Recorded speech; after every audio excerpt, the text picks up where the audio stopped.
Dr. Ron Ehrlich joins us each Thursday afternoon, the author of A Life Less Stressed. He's on the phone. Ah, dear, A Life Less Stressed. I could certainly read a few chapters of your book today, Ron. Couldn't we all, Brent? Couldn't we all? It's aspirational. It's a title that's aspirational. Ah, dear, yeah. Let's talk about sleeping today, an update on sleeping. People who sleep... So I tell you that just to share with you, I mean, why I could do with a couple of chapters of your book today, A Life Less Stressed. Well, it sounds like the person who wrote that letter to you definitely needs to focus on that. Well, I was just thinking, a life less stressed. Maybe I just resign. It would leave all of the stress immediately would go, My wife would be happy, I can tell you that much. Let's talk about people who sleep 6 hours or less in their 50s or 60s, and they're more prone to dementia if they sleep less than 6 hours. Is that true? Well, that's what some research came out recently which suggested that was true, and it's not really surprising. We were talking last week about dementia and varying causes, and it's worth reminding people that a consistently good night's sleep is a function of both quantity, getting enough, and for 90% of the population, that is 7 to 9 hours of sleep a night. And not only putting your head on the pillow, but it's quality as well, which means you've got to breathe well while you're asleep. Now, the interesting part is that people who sleep 3 or 4 or 5 hours a night know they're not getting enough sleep, and all the studies that they do, all the tests on every different health parameter shows that they are not doing well. It's the group that sleeps 6 hours that are interesting because they think they're getting enough sleep, but they're not. And I used to be that person. When I was in my 30s and 40s, I would regularly go to bed at 12 o'clock at night or even 1 o'clock, and I'd be waking up at 6 o'clock in the morning to go off for work, and I thought I was getting enough sleep. But the research across so many areas, Brent, tells us that. Now, when it comes to dementia, getting into the deeper levels of sleep allows our brains to empty waste, and that's called the glymphatic system. People will have heard of the lymphatic system, but there's a part in our brain called the glymphatic system. Up until about 2010, 12, it was thought that the brain didn't have a lymphatic system to drain waste, but in fact it does. So that's part of where the problem comes from. Not getting enough sleep, enough quality sleep to allow that thing to happen. Can I ask you, can we go back to the 4 hours of sleep? Yeah, sure. There are people that I have worked with, there are people in the media that simply rely on, 4 to 5 hours sleep a night, tops. And they've done that all their life. Their life. Is that going to hurt their health? Is that going to, cause them grief later in life or not? Or are there people that can just simply get by on 4 hours sleep and it doesn't affect their health? Yeah, well, look, like I said, 90%, the statistics tell us 90% of people do need to get 7 to 9 hours sleep, which leaves us with the other 10%, and those people can get away with it. It's interesting because somebody like Margaret Thatcher used to boast that she only needed 4 hours sleep a night, and what a dynamo she was. She ended up getting dementia, so there's an interesting one. True. Kevin Rudd, who I admire, for all whatever, but he used to say that he didn't need much sleep either, and he clearly pissed off a lot of the people in his party that he was working with. He did. That didn't work all that well for him, and he's still a young man. I think he's still in his, he's in his late 50s, early 60s. I consider that a young man. So look, some people can get away with it. I mean, 90% can't. If you're in the 10% that can, well, good luck to you. But most people it does catch up with eventually. Okay, all right. I was just thinking of, the Alan Jones of the world on the radio side of things. It's been renowned that he's only slept 4 or 5 hours a night for, that's what he sleeps. I mean, 4 or 5 hours a night full stop. Funnily, I was talking to Mark Burris yesterday afternoon on the radio, and he gets up at 4 to 4:30 every morning, but he tries to be in bed by 9 o'clock. So if he's in bed by 9 o'clock and he's asleep by 9:30 and he's getting up at 4:30, he's still getting his, 7 hours sleep every night. That's right. Well, I'm up at 5 o'clock, 5:30 every morning myself, and but I'm usually in bed by 9:30, which sometimes makes Saturday nights out a little bit of a challenge. But we compromise 1 or 2 nights a week. So can you, if you are in your youth and you're sleeping 4 or 5 hours a night and you're doing it on a regular basis, is that going to catch up with you further down the track in years to come or not? I think it does, if you certainly continue it through. And one of the really aha moments for me was this belief that I was getting enough sleep at 6 hours, that this was a special time for me and my wife, and I did some of my best work sometimes later at night, like I was in the office, I could concentrate and all that. And it wasn't until I actually focused on getting that consistently good night's sleep that I realized how I was selling myself short. Because what we do is what we've always done, and we think it's normal, and it's a normal part of our lives, and we're fine. It's not until you turn it around that you think, wow, so this is what feeling well rested does. Yeah. This is what having a lot of energy means. I mean, I've actually got more energy now at the age of 66 than I did at the age of 46. Do you jump out of bed every morning?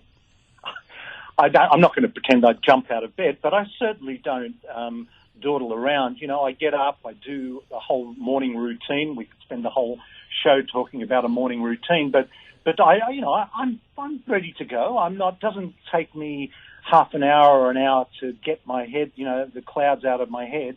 No, I'm pretty good in the morning. Now, you say remind people what a consistently good night's sleep actually means. So it's 7 to 8 hours. Is 7 hours a good night's sleep? 8 hours is I've got this app. Let me bring it up. I've got this app, and it tells you that the comfort zone, I think, is between 7 and 9 hours. Yeah, I think it's 7 and 9 hours. Is that right? Yeah, it is. And then we get to the other side of it, where I had a patient recently who was suffering from chronic fatigue, and when I asked her about sleep, she said, "Oh, don't look, sleep's no problem. I can fall asleep anywhere, anytime, and I sleep 10, 11 hours a night." "Oh, but you've got chronic fatigue." Yeah, I don't know what's wrong. Well, when we sent her off for a sleep study, we very quickly learnt what was wrong. She had obstructive sleep apnea severely. So after night, if you are sleeping 9 or 10 hours or more, and you're waking up tired still, that is a problem as well. So remember, we said it was a function of both quantity, getting enough, and quality, breathing well while you're asleep. Putting your head on the pillow is not enough. When your airway gets blocked, or actually you could stop breathing, that puts a significant strain on your entire body, and all sorts of flow-on effects occur. It has an effect on your hormones, it has an effect on your genes, it has an effect on your immune system, it affects your memory, it affects your mood, it sets you up for a whole range of problems. And what's interesting, Brent, is that a recent study came out which showed, and I thought this was fascinating, that for every hour you go to bed before 12 o'clock, there's a 20% reduction in depression. So if you go to bed from 12 o'clock to 11 o'clock, 23% less likely to suffer from depression. If you go to 10 o'clock, there's another 20%.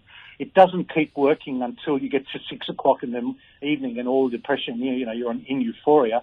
But there's a sweet spot there, and we really should be in the deeper levels of sleep between 11 and 4. What if you don't suffer from depression, though? I mean, we all get depressed at times, or sad, and feel like the world's on our shoulders.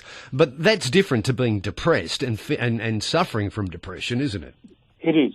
Look, there are many reasons for depression. I'm actually about to MC a national symposium coming up in October on the long weekend on enhancing mental well-being, and it'll be very interesting to report back to you about some of the wonderful people speaking there. But no, not everybody has a diagnosis of depression, and one could argue that the mental health guidelines, which are outlined in what's called the Diagnostic and Statistics Manual, are so wide-ranging that almost everybody could be diagnosed as having a mental health issue. For example, I used to consider myself shy, and now that is referred to as social anxiety disorder. And there's medication for that. I used to feel much better. I do feel much better in summer than in winter. And now that's called seasonal affective disorder. Gosh. And so there's a label almost for everything. You know, everything. You know, somebody dies and you don't get over the grief after, I don't know, 2 or 3 weeks?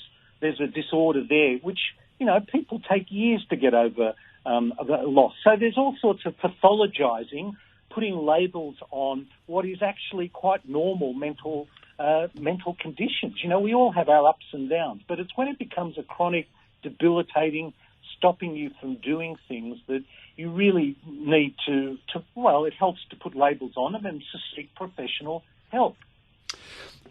Chronotype's not a word I've used very often. What's your chronotype? What's a chronotype? A chronotype is a way of looking at how you operate through the day or the night, more likely. And you could either be a night owl, which means you like I said, I used to be a night owl. Me too. And you know, I'd be in bed at 12 or 1 o'clock. And I just thought, hey, I'm a night owl. That's it. That's my chronotype. And then I realized about sleep, and I started to change that to a morning lark, which means I'm up at the crack of dawn, literally, and I'm on with my day. Well, it's not set in stone. I think that's the point I would make about this. It's great, again, to put labels on things. You know, what's your chronotype? Are you a night owl or a morning lark? And think, that's just the way I am. But actually, it's not, and it's worth thinking about what you consider to be normal, because you may be selling yourself very short. And I think you've got to play the long game, and the long game, in my opinion, is life. Can I ask you, you said you're a lark now, morning lark. What time do you get up? I wake up at 5, between 5 and 5:30. You know, I mean, like I said, I'm in bed usually around 9:30. But Brent, there was another very interesting article that came out today that, since we're talking about sleep, talked about caffeine and its effect on sleep pressure. Mm-hmm. Now, you know, the question is, why do we get tired? And there are two things that make us tired. One is this thing called sleep pressure, and the other thing is circadian rhythm. So, you know, the sun coming up and going down and the effect that has on our melatonin levels. But it's the sleep pressure that's most interesting, because there's this compound called adenosine, which when you drink caffeine competes with adenosine.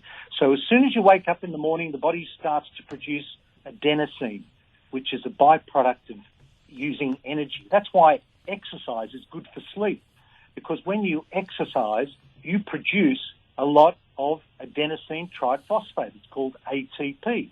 And a byproduct of that is adenosine. And as the adenosine builds up, it attaches onto cell membranes and makes us tired. And it's that compound that pushes our sleep pressure. It pushes us towards being tired. But if you have caffeine, it competes with adenosine. And that's why if you're going to have caffeine, I think it's better to have it in the morning, you know, and not have too much of it. I mean, I do actually have 2 cups of coffee in the morning, but that's all done by 9 or 10 o'clock latest. I know people say you can have it until 12 or 1, but if you're going to bed earlier, that's not such a good thing. So I have my last cup of coffee around 9 o'clock in the morning. See, I couldn't do that. I love coffee, but look, you know, we can't keep talking about ourselves, but I drink decaffeinated coffee. But I drink decaffeinated coffee only because of the simple fact that you know, the caffeinated coffee seems to play up with my stomach. But anyway, so it's decaf. I can drink a caffeinated coffee at 11 o'clock at night and still go to bed and sleep. Yes, my brother is exactly the same. I've been out for dinner with him many times, and at the end of the meal, he'll order a cappuccino or something, or a double espresso, and I look at him, and for him, it's fine. Look, all of these things we have to understand. There's always the individual as well that you have to take into account. So when we talk about things, what we're talking about is, for the vast majority of people, that is the case. The other thing that caffeine does is it stimulates blood sugar level. So when you have a cup of coffee, you feel more energized. It's not only a stimulant, but it also affects blood sugar levels. But as quickly as it goes up, it can come down again as well. So I think a little bit of moderation there is not a bad thing. Makes you go to the toilet too, unfortunately. Well, that's true too. And, as we get older in life, the least amount of times that a bloke can get up in the middle of the night to go to the toilet is probably the better. Well, we talked about getting up at night, going to the toilet sometime. Now, there's reasons for that, and enlarged prostate and diabetes and a whole range of medications. But one of them is sleep, the disordered breathing, like not breathing as well as you might when you're asleep. So, getting up at night to go to the bathroom is an interesting one. Have you been a morning lark for years now? The last 15 or 20 years, yes. And it has made a huge difference to my life because a really good time to exercise is in the morning. Mm-hmm. And if you don't have the energy to do that, you can tell yourself you're going to exercise, but you won't sustain it. So I think that's it made a big difference to my life by going to bed early. And part of the problem there, to be honest, was also that we hear a lot of birds at our house. Yeah. And so I used to get really annoyed with one particular bird called the coel that used to whoop, whoop, whoop, it would rise 7 whoops to a peak, then it would pause, and then it would start again. And it used to drive me crazy, and it would start at 5 o'clock in the morning, and I was going to bed at 12 o'clock at night. That was another reason why I thought, if I can't beat them, I'm going to join them. I'm going to go to bed earlier, and I'm going to wake up when that bird wakes me up. And I changed what was irritating the life out of me into an incredibly positive thing, not only getting more sleep, but when I woke up, I ended up going to the gym more regularly, and I did that for over 10 years, and now I just do workouts at home. Well, I'm like you. I was always a night owl. Go to bed. Go to bed at 3 a.m. in the morning and get up at 7 a.m. and, when I was young and do all those sort of things. But even later in life, I was still a bit of a night owl, and I decided I wanted to start getting up early. Early to me getting up is I'll get up at 6 o'clock in the morning. And that's early from what I used to get out of bed, but I'll get up 5:30, 6 o'clock, primarily about 6 o'clock of the morning. And you get into a routine, don't you? And I just really like it, the fact that you're up at 6. Unfortunately, my wife is not up at 6. My wife likes to lie in bed. So I get up, I've got my routine, and like you say, you do your exercise first thing in the morning, and it gives you, I suppose, the opportunity, if you like, to spend a bit of time on your own, if that's what you like to do. Well, you mentioned something else there, Brent, that's really important, and that is routine. Going to bed at the same time and waking up at the same time every day is a really important and good part to be. So even when I've had a late night and I might feel really tired, I will try to get up at 6 o'clock in the morning. I will not lie in bed till 9 or 10 because that's going to affect my next night's sleep. I would rather get up early, have a bit of a quiet day. Maybe I will be a bit tired, but I'll be assured of a better night's sleep. So routine is a really important thing. And the other nice thing about getting up early is you can get out and look into the sun. Take your sunglasses off, take your glasses off, expose your skin and your eyes to early morning sun for about 15 to 20 minutes. It's so good for you. It is. And there's no burning that goes on there. I've got to go to the news. I've got to have a quick ad break. It's always a delight catching up with you, but it goes so quick. We'll talk to Dr. Ron Ehrlich next Thursday. Thanks, Ron. Thanks, Brent. See you, mate. Bye-bye.